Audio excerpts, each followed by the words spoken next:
Good day guys! Ito na naman ang inyong lola. Gagawa tayo ng avocado and mango shake. O ayan, ang gagawin ni lola. Avocado at saka mango shake. Ito ang mango natin. Ito ang ating mango. Hindi naman siya kagandahan. Kaysa naman masayang isi-shake natin, gagawin natin smoothie. Sayang naman, di ba? Huwag magsasayang ng pagkain. Ayun, ito ang gagawin natin, kukutsarahin ko lang siya, ilalagay ko dito.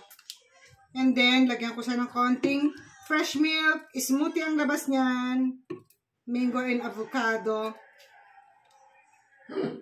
Ang hirap kasi pag nag-isa sa bahay, nagkakaroon kami ng mga leftover fruit. Sayang naman kung hindi mo gagamitin at itatapon lang itong avocado ko. Hindi ko siya lalagyan ng sugar, without sugar.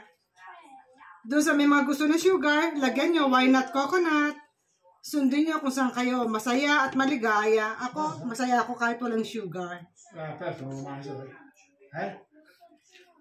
And then, i-blend natin to, ha? Okay, guys? Ito, lagyan natin ng fresh milk. Alright. Ganyan lang ang style. Okay, ito na ang ating avocado mango shake.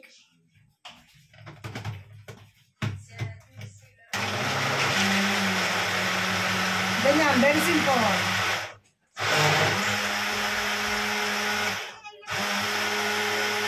Okay. Ready? No. Okay na ang ating mango avocado shake ng gugulo. Ito na ang ating mango and avocado shake.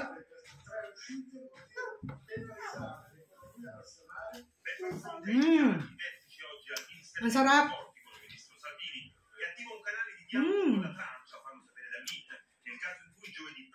Like and share, comment down below. Masarap siya. Ciao!